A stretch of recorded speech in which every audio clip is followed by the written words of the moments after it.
Hello, friends. Before I start, do you all mind if I take the mortarboard off? Oh, so much better. Wonderful. Thank you, Dr. Eden, trustees, faculty and staff, students and families for allowing me to be part of this convocation ceremony. It's good to be home. I remember my first convocation, which took place in early September 2001 in the auditorium of the Fine Arts Building behind you. I made two friends that morning, names Eric and Michael, and we sat right in the middle of the auditorium.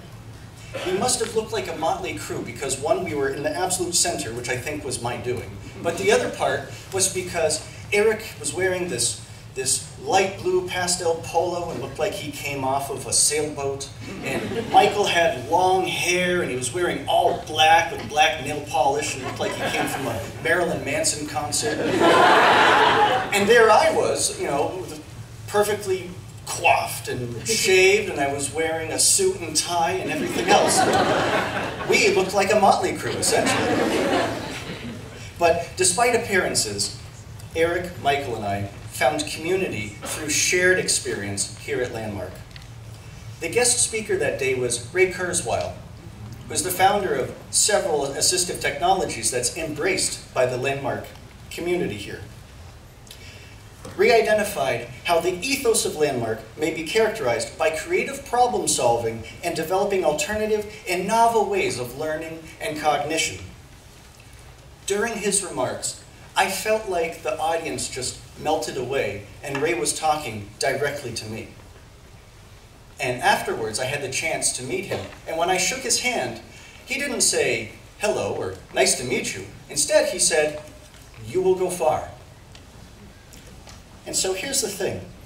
In a way, Ray was foreshadowing my message to you all today.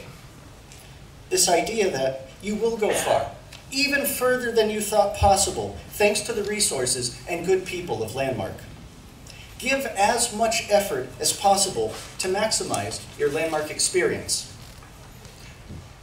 Now, when talking about experiences, I don't like to use words like always and never to describe human behavior, because rarely do humans ever always or never do something. So here's a caveat that I want you to embrace. We are never wise, but we are always on the path to wisdom. We are not islands or lonesome boats drifting about the ocean, but instead are connected through shared experiences, including failure. It is okay and even expected to make mistakes here. We are not finished products, so Landmark helps us to bolster our strengths while challenging us to improve upon our weaknesses. I hope you reframe your weaknesses as challenges to be addressed instead of deficits to be ignored. When you fall down, get back up. And if you think you can't, Landmark will help you back up. Everyone here has a story that reflects different experiences that brought us to this community. Mine consisted of more failures and setbacks than successes and developments. But Landmark helped me to rewrite my own life's script, and doing it with purpose and in the name of living a life of consequence.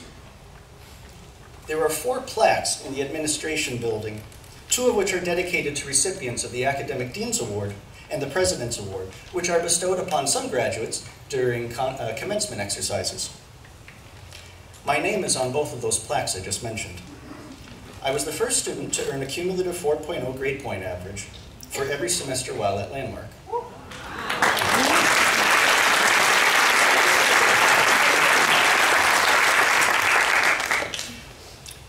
In addition to that, I also immersed myself in campus life by serving as a resident assistant in Davis Hall, which at the time was a substance-free dormitory.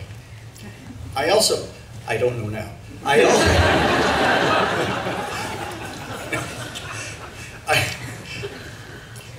Yes. I also served as a student director of the Charitable Organic Garden Project and as vice president for 1 term and president for 2 terms of the Beta Alpha Epsilon chapter of Phi Theta Kappa here.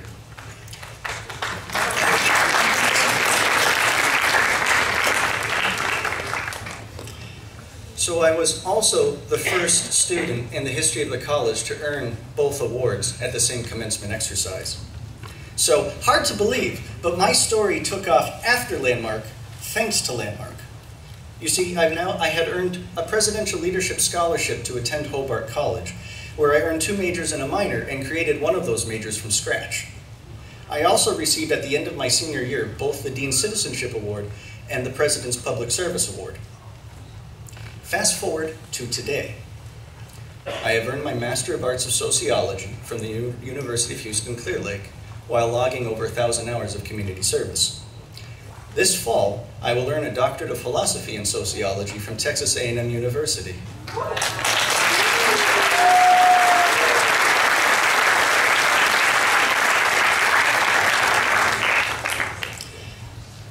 I also serve on the university's Student Advisory Board to the Department of Disability Services. Here's the thing though, I am also married now.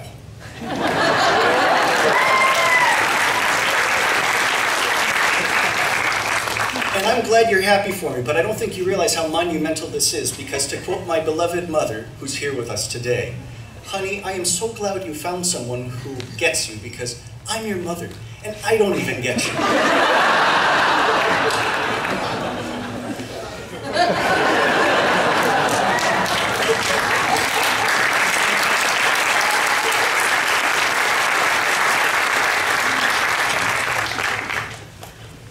Even still, everything that I've just outlined to you is because of Landmark. So I am forever in debt to the college for helping me relearn how to learn, how to stand up for myself and for others, and how to develop alternative ways to get back up when I fall down. During my commencement address in 2004, I recognized that we must look into the mirror of introspection and realize that there are more faces looking back than just our own. Every night, as I lie in bed, I ask myself if I have earned my sleep that evening by helping someone or doing something without expecting anything in return. I adopted this nighttime routine by reflecting on the actions of several people who were my pillars of support while at Landmark, including Christy Herbert,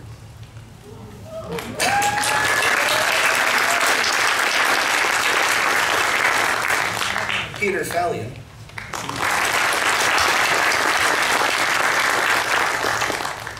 John and Ellen Wood,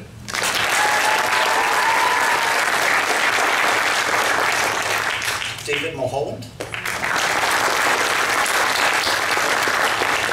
Rolf Parker, and Carol Nardino.